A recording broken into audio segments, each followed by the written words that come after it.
Good morning, everybody. Happy Thursday. Ryan Grimm, pleasure to see you, sir. Good to see you. I'll be channeling Sagar today, so good. Look for those takes from over on this side. Excellent. Looking forward to that.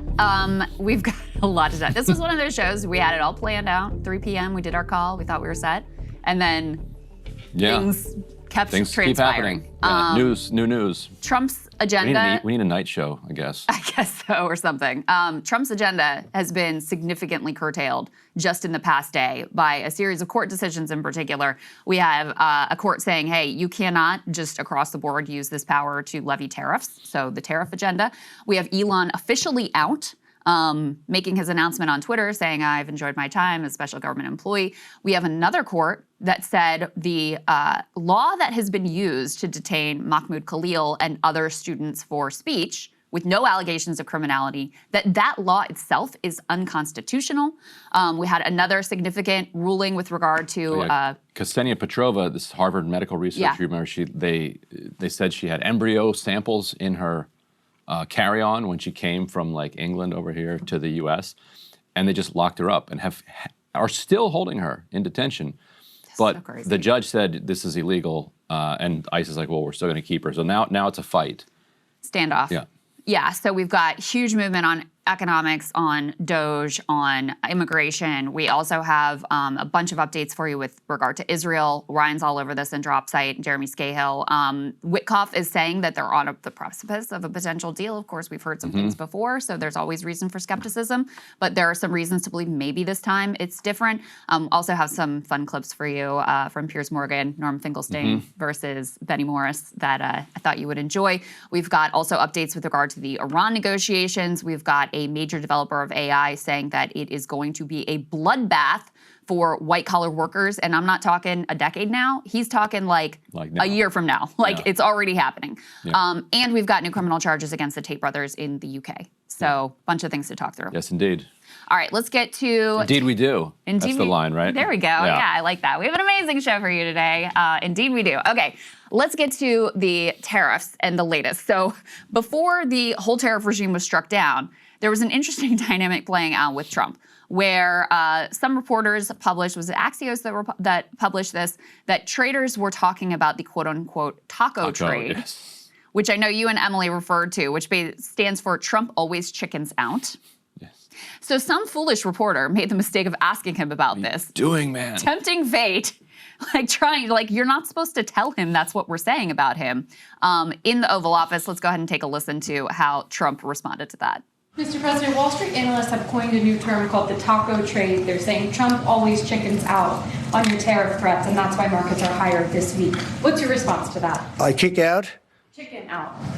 Oh, isn't that nice? Chicken out. I've never heard that. You mean because I reduced China from 145% that I set down to 100 and then down to another number? And I said you have to open up your whole country. And because I gave the European Union a 50% tax, but I knew that.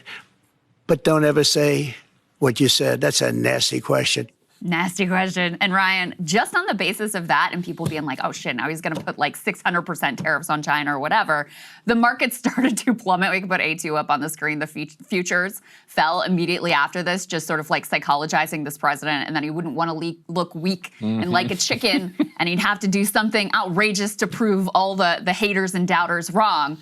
So that's where we were before the court decision came down. Yeah, I'm all for transparency. I want journalists to press our leaders on the issues of the day, but couldn't we have let this one go? Do we really need to dare him to destroy the world economy? Do we really need to do that? Imagine somebody coming in saying, Israel says you're too much of a chicken to nuke Iran. Oh my God. So they say you won't do it. He's like, who said that?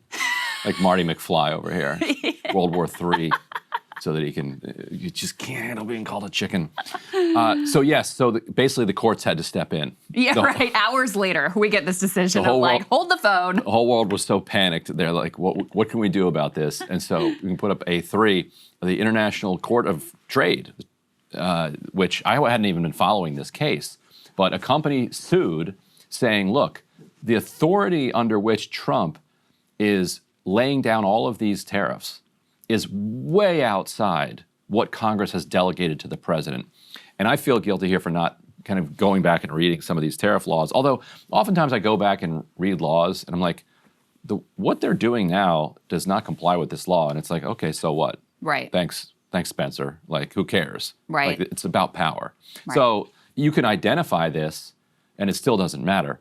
This company identified it and took it to a judge who looked at it. I was like, yeah, this is true. So we all understand that the president has the unilateral authority to move tariffs because Congress has delegated that power to him.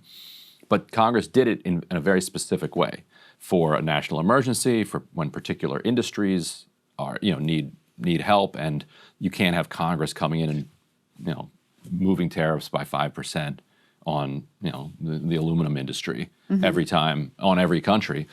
But they never delegated the power to move tariffs on every country all at once. Right. And the judge is like, no, yeah, you can't do this. Yeah. Yeah, this was one, I really looked into it at the beginning, like right after Liberation Day. And I always felt that there was a good chance it would get struck down by the courts because whereas obviously, the Trump-appointed judges and the Supreme Court, which is profoundly conservative on a lot of social and cultural issues, they're going to be sympathetic to him. But these are, many of them, Chamber of Commerce type conservatives in the court system. And, when you think about the basics of our Constitution, the power of the purse obviously rests with Congress. And so the idea that any president could just, with an executive order or with a tweet or whatever, completely upend our economic system, the global economic system, that always seemed, let's just say, far-fetched. Yeah. And I read some legal analyses at the time that seemed to think that there was a good chance that it would be struck down. But like you, I hadn't been following the specifics of where the cases were and how they were working their way through. Now, he does have significant power still to levy tariffs. And some of the analysis I was reading yesterday is he's likely to shift to using the Section 232 tariffs, so like the sectoral tariffs, where you can say effectively like, oh, this particular industry is really important for national defense. So like the steel tariffs, right, are probably on really solid ground with regard to the Section 232 powers. This is a national defense, there's a national security threat involved here. We're gonna put these sectoral tariffs on this one particular industry. But in terms of saying, hey, entire globe, including islands with just penguins on it, this is what we're doing, that piece seems to be struck down. Now, the other question with the Trump administration, as always, is, are they gonna listen, right? I'm curious your thoughts on this, and I saw you tweeting about this. I suspect because Trump has already backed off of the most maximalist version of his trade war, I suspect they may actually comply broadly with this ruling that comes against them, and I'm sure they're going to appeal as well, and so there's going to be a process that plays out, et cetera. But I do think that this may be the beginning of the end of the more maximalist direction for his trade war. And in addition, even before the appeal goes through and all those things happen, like if you're the EU or you're Japan or you're any other country and you're negotiating on these trade deals, suddenly you have a lot more leverage because you know that the courts are already saying this isn't constitutional. So you are much less likely to bend to whatever it is his desires are, giving them Starlink and 0% tariffs or whatever and a development deal for his sons or whatever the, contours of that are. You are much likely to bend on those provisions than you were before because you feel like, okay, ultimately the courts are probably going to say, you can't do this anyway. Yeah, and if you're one of the kind of anti-tariff people in the White House, you're going to use this moment to say, look, let's ease off a little bit. Like we're not allowed to do this. Take the win. Now you're not chickening out. Right. Like you were totally willing to do this, but now you can say, hey, I would have done it, because tariffs worked for him as a political messaging device to show that he cares about the American worker. You mean like in the campaign? During the campaign. Yes. So it was a stand-in for, I'm going to fight for you.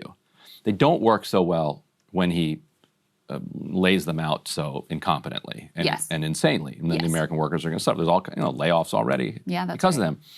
So this would allow him to have the rhetorical win. I fought for you. Yes. And I want to fight for you, and I'm going to continue fighting for you. But I'm also not going to, but you're then not going to materially destroy your workers' lives by haphazardly and recklessly going forward with these. So yeah, maybe they just maybe they just look at this and take the win. Well, and it's interesting too, because if you put up A4, Weigel was pointing out that Trump's approval rating has already recovered from the fallout of Liberation Day. I don't think there's any doubt, if you look critically at the polling, that the tariff regime was the most unpopular thing that he's done. It is the thing that has triggered the most movement away from him.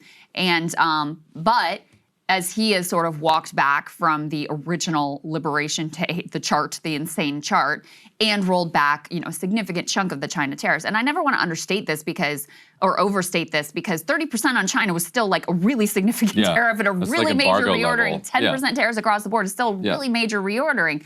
But as he backed away from that most maximalist position, his poll numbers returned. They're not great. He's still underwater, but they return to kind of like where the typical Trump approval rating is. And now you have the court stepping in on this one, potentially, if he decides to take the out, saving him from the most unpopular part of his agenda. The court stepping in on the kidnapping of college students who dared to protest or write an op-ed or whatever over Palestine. Court stepping in and saying that's unconstitutional, you can't do that. You have Elon, I think Doge ended up remarkably, because the project of, hey, let's cut the government and like make it more efficient is a broadly popular project, but because it was executed in such a horrific, disastrous, catastrophic way, and Elon himself is so personally unpopular, the fact that he is now officially out of the administration, going back to his companies, even criticizing Trump, and we'll show you that in the B block on the big beautiful bill and some other things as well, that also is sort of axing from taking a chainsaw, if you will, from his administration, one of the most unpopular pieces. But all that being said, they are still full steam ahead with the big beautiful bill, which is a gigantic giveaway to the top, at the expense of millions of Americans, healthcare, food stamps, et cetera. So now that's the next piece that is going to be profoundly unpopular. And he was never more unpopular in his first term prior to January 6th, which is really after his term. He was never more unpopular than when he passed the original Tax Cuts and Jobs Act that was the giant giveaway to rich people. Yeah, and when we talked yesterday about the way that the energy portion of this big, beautiful bill that's going through. Yeah, that was a good segment. It's crazy. It doesn't just go after clean energy. Right. Like his AI buddies are saying we need a doubling and tripling of energy so that we can, make these, fake videos. And so we can steal your jobs. So we can steal your jobs. So we need 3 times the energy. He's taking a sledgehammer to not just clean energy, but also the transmissions that you need to, if you can actually expand energy production so you can transmit it to where it needs to go, to the production of natural gas turbines. It's like all of the things that you would need to actually make, even if you wanted to make it dirty, like these, getting rid of these credits. Because they were written in a way that they would boost clean energy, but they were fairly neutral, so that if other energy sources, wanted to use them, they would be able to use them in a way that Biden is able to get the buy-in from the whole energy industry. So and then you're going to take what, 20? We have 28 trillion or so in debt circulating right now with these treasuries. You just had this almost failed auction where you had to pay like more than something like 50 basis points higher than they thought. Yep. And then they're going to layer on another 7 trillion. Like Stephen Miller's out there arguing it's unfair. CBO is a bunch of communists in the way that they're saying that we're going to add 7.5 trillion to the deficit. Really, it should only be 3 or 4 trillion. The market is going to price in 7 trillion. Yeah. Like the communists on Wall Street. And so then it's going to be much harder to raise money, and then you're going to have the Fed buying up a bunch of the debt that's out there already circulating, which then probably pushes up stocks again for a while. Right. But which then drives inflation, and then so it's I don't see like Wall Street understands that this is a house of cards now, and they're just pouring more gasoline on it. I mean, it's so bad that even Wall Street is like, right. Maybe this tax cut is maybe it's a little much. You're offering Wall Street. Maybe it's a little much. If you're offering Wall Street $7 trillion, and they're like, don't know about this. Like, then you might want to rethink what you're doing. Yeah, I mean, of course, what they really want is like, hey, let's just get rid of Medicare and Medicaid altogether Right. and That's what they're just upset fund our about. tax cuts. That's what they really want. More cuts. Yeah, and I saw you made the point in the energy segment yesterday of like, well, maybe I should be happy because I don't actually want this AI stuff to go forward. And, same thing with the banning of, all kinds of foreign students, Chinese nationals in particular, who are incredibly influential in terms of AI development in this country. I mean, Arnaud was tweeting about something like 38% of top AI talent in this country are Chinese nationals. Again, maybe we should be cheering for this because I'm terrified about where this AI race is ultimately going. But to your point, we know if there's some trade-off in terms of energy and who's going to get it, we know it's going to be like the tech billionaires so that they can play with their AI toys and make sure that they can do all their human layoffs that they desire. Yeah, and the part that'll hurt all of us individually is that the medical schools and nursing schools are have a significant portion of foreign students. And you walk into any hospital in this country, particularly rural hospitals, that's right. but also urban ones. That's right. And look around. That's right. And tell me how many people you find in there who were born here in the United States. That's right. Now take all of those people out and then press the button for help from the nurse or from the doctor and see what happens. Yeah. Like this is real stuff. Yeah. Somebody needs to do these jobs. And I'm not talking about getting your house cleaned. I'm talking about getting a heart transplant. Right. Right. No, that is exactly right. That is exactly right. And I mean, there's a sense that they just don't want to have to compete with the world. It's like affirmative action for like mediocre white kids. Which, okay, go ahead, go to medical school. We're not stopping you. Yeah, true. Yeah. Very true. Let's go ahead and put this next piece up on the screen just as a sign of where we kind of are economically, because I think it's important to keep in mind that even though, all right, the court is saying you can't do the Liberation Day thing, there's still going to be sectoral tariffs. You should get Jeff Stein on next week to talk about what that might ultimately look like, because he's been kind of, saying, hey guys, this is still coming. Like, take a look at what's going on here. So we'll get him on to talk about that. But even as we maybe are saved from the most insane of the Trump trade policy, there's a lot of damage that's been done in the meantime in terms of consumer confidence, in terms of GDP growth, in terms of potential, like the expectation for joblessness, the expectation for inflation.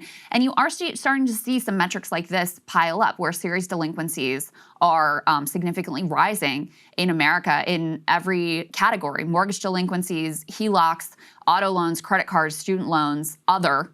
Student loans are way up. Look at that, Ryan, 7.21%. And so, there are some warning signs about how people are doing, even as we step back from the most insane parts of the trade war. So there's a good chance here that there's already, quite substantial and unnecessary damage that is done to the economy in ways that hurt real people, not to mention the AI reckoning that I do think is coming quite quickly. Yeah, and you had flagged that Nvidia is announcing earnings today, and I think unsurprisingly had like a record quarter. Yeah. Right? Because people were just basically bum rushing the place. Yeah. Trying to get as much as they possibly can before like the world ends. Like that was the kind of attitude among the vibe. Yeah. a lot of buyers. And so we could put up A6 here. This that's if you hold that stock, that's the direction you want to see that line going. Mm-hmm. And this is even with the export, bans to China and the controls that were put on. But I think you're right that the dynamic is everyone else around the world being like, all right, we got to get as many of these chips as we possibly can get our hands on. Right, and this company based in Taiwan, which is just a hilarious U.S. Series of decisions to put the the essentials for its industrial production on an island very close to China, which we acknowledge that China controls. Yeah. They don't really, but one China policy from the U.S. means we recognize it as part of China. Yeah. Yeah, that's anyway, right. Let's see how that works out. It's brilliant strategic planning from our bold our strategy. Let's get to this next part because this is just about the Trump administration, some of his more maximalist goals being really rolled back just yesterday. The law, as I said before, that was used to justify the detention of Mahmoud Khalil, who, just as a reminder, Columbia student, never accused of any criminal behavior. No one has accused him of any sort of criminal or even offense. of being mean. Right, or even of being mean. Or rude. They could, and at this point, if he had said something bad, we would know about it. They dug up some Instagram post of some group that he's tangentially involved with. That was the best they had on this guy, okay? And it was a quote, and it was a quote from some other author. Right. It's like, okay, all that had nothing to do with him. All right, this is what you got? Right, exactly. And so, so in any case, they were using this particular law that, interestingly enough, Trump's sister, who is a judge, had previously said in the 90s, this law is probably unconstitutional. Because it gives too much power to the executive to just say, for example, hey, we don't like your speech. Now we're arresting you and deporting you. And we're claiming that it's because of national security reasons or, is a threat to our foreign affairs. Just preposterous. So we have another judge, who can put A7 up on the screen, have another judge now who came in, federal New Jersey court, ruling that those foreign policy grounds under which Mahmoud Khalil was detained are likely unconstitutional. Court rules that Khalil is likely to succeed on the merits of his claim that the Trump administration's foreign policy charge is unconstitutionally vague. This would have implications not just for Mahmoud Khalil, but this same law has been the justification, for example, with Ramesa Ozturk, who, just wrote an op-ed, so it was clearly just speech, and they use the same justification here. There may be, and Mosa Madawi also, they use this same justification. There may be other students that we're not aware of where, we haven't had public reporting on it. And so the fact that you've got a court saying, listen, they're likely to find that this is just not constitutional at all is a significant blow to their ability to just decide any random student is someone they don't like who said something that they aren't comfortable with or, for whatever reason, want to snatch up and arrest and deport. So really significant development here with this one. Yeah, and the argument from Rubio and from the administration is that it is a privilege to come here and that the U.S.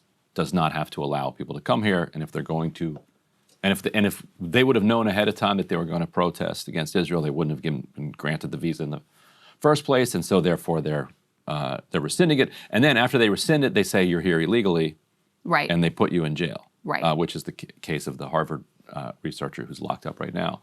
And so that's the argument. The counter argument is that the First Amendment applies to everybody in the country. Right. If they want to do some vetting and look for anybody who has been critical of Israel and reject them for student visas, they could probably get away with that because, primarily because the person getting rejected wouldn't know why they got rejected, right? It's like they would just say, "Oh, you're not getting a visa." Right. But it's to also, go around the First Amendment applies to anyone who's here. So if you're not here yet, then yes, you can probably block whoever you want from coming. Like on Laura whatever, Loomer, whatever Laura Loomer's grounds. applying for this job. She said she'll vet all of these. Yeah, she said it's like her dream job Yeah. to be in charge of sifting through the social media accounts of young people who want to study in this country. Although with AI, it would be an increasingly accomplishable surveillance task. Absolutely. If you can link the accounts to the people, then you should be able to eventually be able to do that kind of analysis. Yeah, no, that's and you would just absolutely get some sentiment analysis from a machine that says, this person looks a little bit too sympathetic to children. It's just incredible. They cannot come to our they retweeted Miss Rachel. Can't have this person. Yes. From the ages of 2 to 5, Extremist. they watched Ms. Rachel religiously. Forget it. Yeah. Forget it. This person cannot possibly be in this country. And then just go over one more time, Ryan, the details with the Russian scientists, because this is another significant one in terms of undercutting some of the maximal aims of the Trump admin that have been unpopular. Yeah, this is so Ksenia Petrova, who's she's from Russia, but she's a researcher at Harvard Medical School, 31 years old, said to be just utterly brilliant. And researchers at this age, scientists at this age are doing their best work. So she's been locked up for months now. Wow. These, whenever you see somebody who won a Nobel, it's usually for work when they were 27 years old. Whatever it is about the scientific brain, it really pops off when it first starts engaging with all of the history that's come before it, and then that you have your freshest ideas. And they'll say in mathematics and physics and all these other disciplines that by the time you're 35, you're teaching, you're smart, Over the hill. but your brain is just not working in the way that's going to produce Nobel-like breakthroughs. Yeah. And so Petrova has developed this way of seeing cancer cells that couldn't have been seen before. And when my wife was at an appointment, the oncologist made an interesting point where we're saying, "Oh, what's the scan show? What's this show?" And they said, we can only see what we can see, and we have imaging techniques, a variety of different imaging techniques to try to see more. But beyond that, it's the human eye, and then it's advanced through these different techniques. And so there's a lot that we currently can't see. So is the body cancer free? We think so, but we literally can't see it. And I'd never thought about that before, because I just see all these fancy machines that cost thousands of dollars to use. Yeah. You're like, they see everything. Right, down to the cell, right? You got to be able to see everything. If a metal detector can find the ring on the beach, this CAT scan or MRI or PET scan, they can figure this out. And no, that's not true. Like, we're still advancing. And so she has made some of the most significant advances in recent times to be able to see more. And according to her colleagues at Harvard, she wrote a lot of the code, and she's the only one that can read a lot of these images now, because it's in the very embryonic stage, ironically. And so she, instead of helping her colleagues with this kind of breakthrough technology, she's languishing in this Louisiana, maybe she's been moved to Vermont by now. She's languishing behind bars. And so what she did, and this is acknowledged by all sides, her boss, and I think she was flying from London or Paris, said, "Hey, there's some embryonic frog cells. Like, can you take these back to the lab?" So she took them back to the lab and did not declare them. In court, this bunch of scientists said these are non-living. Formaldehyde, like it's like leather. Like they compared it to leather. Yes, these were living at one point. These are non-living beings, non-hazardous, non-toxic, nothing. Like, if you brought a leather purse, you'd have brought the same amount of biological material into the country. For not declaring it, usually it's like a $50 fine or something. Right. The woman the Customs and Border Patrol agent, immediately rescinded her visa and then said, "Oh, now you're here without a visa, so I'm putting you in detention." Oh my gosh. And she had been a critic of Putin, so she's like, "I cannot go. You cannot send me on a plane back to Russia. Like, I've been a public critic of Putin. That would be rather dangerous for me." So like, okay, well then you're in asylum proceedings now, and they sent her off, and she's been behind bars ever since. That is wild. And so the judge ruled that this is likely illegal. He didn't say it is definitely illegal, but he's saying it's likely illegal because they had no basis for any of it. Like, this is completely ridiculous. It's basically the judge's ruling. ICE is saying, well, we're still going to hold her, because what the Trump administration did, and it's amazing the resources that they're throwing at this case, they realized that what she did was extremely minor, and so it was going to get thrown out. So they layered on top of the immigration charges a federal charge of, like, trafficking. Oh my God. In embryonic cells or whatever. It's like, dude. And what do you think is the point? Like, is it just to make an example of this lady? Is that, like, what is the point? Yeah, I think it is. Because it's not like she was out there posting Free Palestine. No, not at all. She wasn't spreading anti-Semitism with her, Free Palestine and Miss Rachel watching. And she's even aligned with U.S. foreign policy, like anti-Putin. Well, maybe some days that's aligned. Yes, That depends. Yes. Some days that's aligned. That's true. That's true. I shared this chart, I don't know if you had a chance to take a look at it, of Nobel laureates by country. And this graph from John Brunner. And prior to basically 1940, Germany was really the dominant country in terms of scientific developments as measured by Nobel laureates. And then the U.S. does not really start to pop off as right before 1940? As a scientific power. Germany, what would Germany do around then? Yeah, exactly. Yeah. Until top scientists started fleeing Germany. Of course, we also imported some of the Nazis after the fact as well. We recruited them, yeah.